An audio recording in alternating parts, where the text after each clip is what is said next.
Hadirin sidang jamaah Jumat yang insyaallah dimuliakan oleh Allah.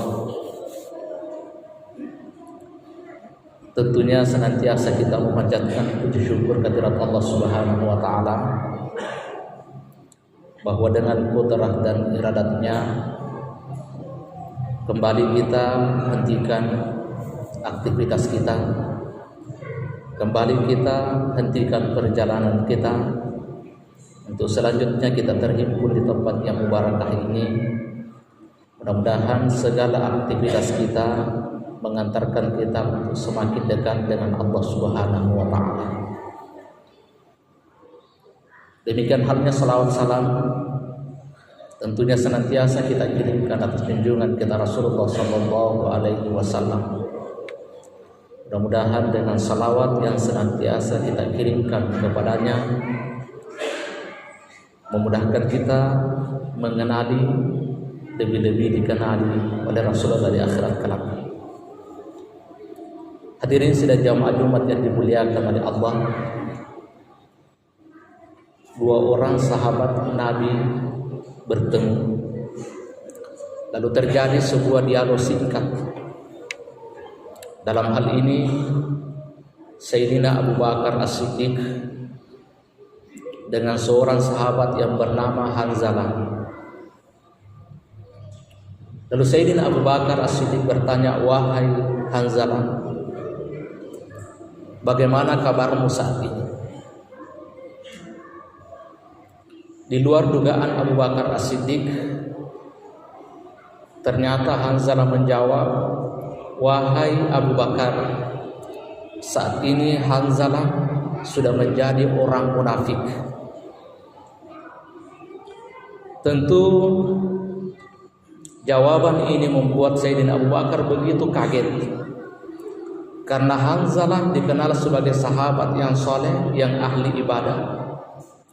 Bahkan Hanzalah ini adalah merupakan salah satu di antara sekretaris Rasulullah, tetapi tiba-tiba mengaku bahwa dirinya sudah menjadi orang munafik. Sehingga mendengar jawaban itu, Abu Bakar kembali bertanya, "Wahai Hanzalah, ada apa dengan engkau? Kenapa engkau tiba-tiba merasa bahwa engkau sudah menjadi orang munafik?" Maka Hanzalah menjawab, "Bagaimana mungkin saya tidak munafik? Ketika saya berada di hadapan Rasulullah, ketika saya sedang berada di majelis Rasulullah, lalu Rasulullah bicara tentang surga, seolah-olah surga itu nampak di depan mata saya. Ketika Rasulullah bicara tentang neraka, seolah-olah neraka itu nampak begitu jelas di depan mata saya. Sehingga dalam kondisi seperti itu, jiwa spiritual saya semakin meningkat, semangat beribadah saya semakin meningkat. Akan tetapi ketika saya kembali bersama dengan keluarga saya, ketika saya kembali mengerjakan pekerjaan harian saya, rasa-rasanya semangat yang tadinya tumbuh begitu tinggi ketika di hadapan Rasulullah, ketika berada di majelis Rasulullah, perlahan sedikit demi sedikit semakin berkurang. Akan tetapi jawaban Hanzalah ini membuat Abu Bakar semakin kaget juga. Kenapa? Abu Bakar berpikir kalau ini menjadi standar kemunafikan seseorang, berarti Abu Bakar juga kalau seperti itu, Abu Bakar mengatakan kalau itu yang menjadi standarnya, berarti saya juga termasuk orang munafik. Kenapa? Abu Bakar mengatakan saya juga mengalami hal seperti itu. Akhirnya dua orang sahabat ini datang menemui Rasulullah, meminta petunjuk dari Rasulullah terhadap perihal yang mereka alami berdua. Ketika kedua sahabat ini menceritakan apa yang mereka alami di hadapan Rasulullah, ternyata Rasulullah hanya tersenyum dan mengatakan, "Tidaklah engkau munafik kalau hal itu terjadi pada dirimu, karena sesungguhnya iman itu," kata Rasulullah, "kaza wa kaza." Artinya ada kalanya naik, ada kalanya turun. Dalam riwayat yang lain, al-imanu yazidu wa yanqus, bahwa iman seseorang itu ada kalanya bertambah, tetapi ada kalanya menurun. Maka Rasulullah mengatakan kalau sekiranya Imanmu sama ketika engkau ada di majelis saya, engkau bersama dengan Rasulullah. Dan ketika engkau ada di tempat kerjamu, ketika engkau bersama dengan keluargamu. Andai kata itu terjadi pada dirimu, niscaya malaikat sudah turun menjabat tanganmu, bahkan dalam kondisi engkau tertidur sekalipun. Hadirin sidang jamaah Jumat yang dimuliakan oleh Allah, apa yang dialami oleh dua orang sahabat tadi ini sepertinya mewakili apa yang sering kita mungkin alami dalam kehidupan kita sehari-hari. Bahwa ketika kita di tempat-tempat majelis-majelis ilmu, di tempat seperti ini, ketika kita berada di masjid, rasa-rasanya iman kita meningkat. Tetapi ketika kita sibuk dengan aktivitas dunia kita, terkadang perlahan apa yang tumbuh secara rasanya sempurna iman kita ketika kita di masjid, ketika kita sibuk dengan pekerjaan kita, terkadang perlahan mengalami perubahan. Karena ternyata bukan cuma terjadi kepada kita umat Rasulullah, bahkan terjadi kepada dua orang sahabat Rasulullah. Oleh karena itu yang perlu kalau kita belajar dari kisah dua orang sahabat ini, maka yang perlu menjadi perhatian dalam diri kita, kalau sekiranya kita sudah berada di masjid seperti ini, khatib sedang menyampaikan khutbah, perhatian kita masih kepada keurusan dunia kita, atau bahkan mungkin kita masih sibuk dengan ponsel kita dan lain sebagainya, maka jangan-jangan memang iman kita pada saat itu sedang ada pada titik terendah. Yang perlu kita khawatirkan dalam diri kita ketika panggilan azan berkumandang, tidak lagi menjadi alarm yang kuat untuk bisa menghentikan aktivitas keduniaan kita. Yang perlu kita khawatir dalam diri kita ketika kita dalam keadaan sujud kepada Allah, tetapi itu tidak melahirkan kesadaran spiritual dalam diri kita.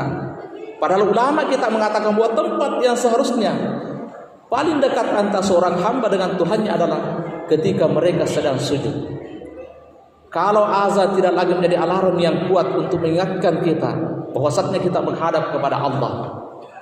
Kalau dalam kondisi kita sujud pun tidak mampu melahirkan kesadaran spiritual dalam diri kita, jangan-jangan memang kita sudah masuk sesuai dengan kategori Rasulullah, al-insanu nuyamun izamatu intabahu, kata Rasulullah, bahwa banyak manusia dalam hidup ini dia dalam keadaan tertidur.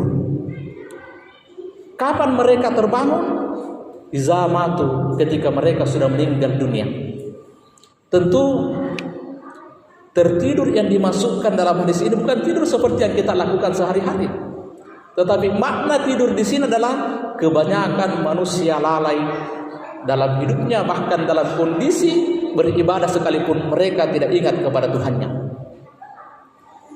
Salah satu imam Masjidil Haram pernah menyampaikan keresahannya bahwa dia menyaksikan setiap hari umat Islam dari berbagai penjuru dunia melakukan berbagai aktivitas bagaimana caranya agar bisa berkunjung ke Baitullah, bisa berziarah ke makam Rasulullah dan di tempat-tempat yang sakral yang ada di dua tanah haram.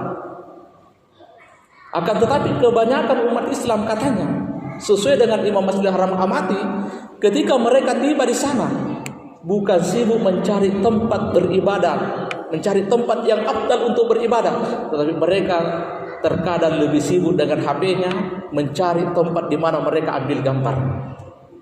Maka inilah Rasulullah sampaikan, al-insanu nuyamun, kebanyakan manusia tertidur. Kapan dia terbangun? Izamatu intabahu, nanti setelah meninggal baru mereka terbangun, sadar atas kelalaiannya di dunia ini.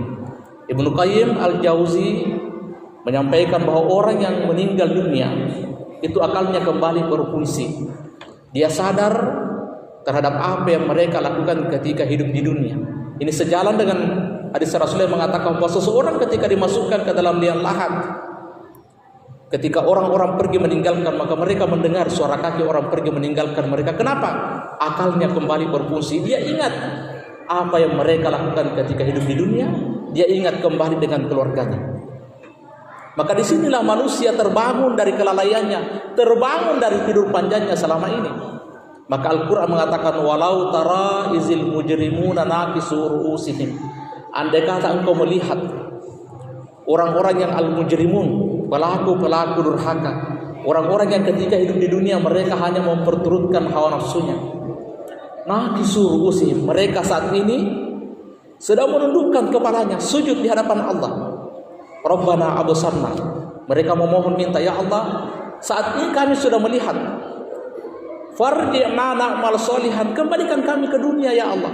Kami sudah ingin beramal soleh. Tetapi tentu pada saat itu terbangun, pada saat itu bukan lagi terbangun yang bisa mengembalikan kita untuk memperbaiki. Hanyalah terbangun, sadar, tetapi hanya berakhir dengan penyesalan. Kenapa? Pada saat itu Allah hanya mengatakan fazuqu bima nasitum liqa'a yaumikum hadza. Inna nasinakum wa zuqu azabal khuldi bima kuntum ta'malun.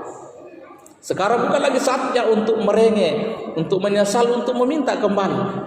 Tetapi saat ini adalah saat yang engkau akan merasakan apa yang telah engkau lakukan ketika engkau hidup di dunia. Kalau di dunia engkau melupakan ayat-ayat kami, engkau lalai dengan apa yang disampaikan oleh Rasul-Rasulmu, maka hari ini giliran kami yang melupakan kalian, sebagaimana engkau lupa ketika engkau hidup di dunia. Oleh karena itu, hadirin sidang jamaah Jumat yang dimuliakan oleh Allah, ada dua hal yang perlu kita renungi dalam hidup ini. Bahwa dalam hidup ini ada namanya keperluan hidup dan ada namanya tujuan hidup. Bahwa keperluan hidup seyogianya kita jadikan sebagai sarana untuk mencapai tujuan hidup kita. Tetapi tidak sedikit di antara kita umat Islam hari ini hanya fokus dengan keperluan hidup, lalu kita lupa dengan tujuan hidup kita yang sesungguhnya. Karena kita sibuk dengan keperluan hidup kita, terkadang kita lupa dengan kewajiban kita yang sesungguhnya itu adalah tujuan hidup kita yang sesungguhnya. Maka apapun keperluan hidup yang kita capai hari ini, kita jadikan sebagai sarana, sebagai jalan untuk membangun tujuan hidup kita yang sesungguhnya, yaitu di akhirat kelak. Wa ma khalaqtul jinna wal insa illa liya'budun. Hadirin sidang jamaah Jumat yang dimuliakan oleh Allah, mudah-mudahan Allah senantiasa memberikan petunjuk hidayah kepada kita, agar kita tidak termasuk orang-orang yang ketika diberikan kesempatan hidup di dunia, mereka semua nuyam, tertidur karena lalai kepada Tuhannya.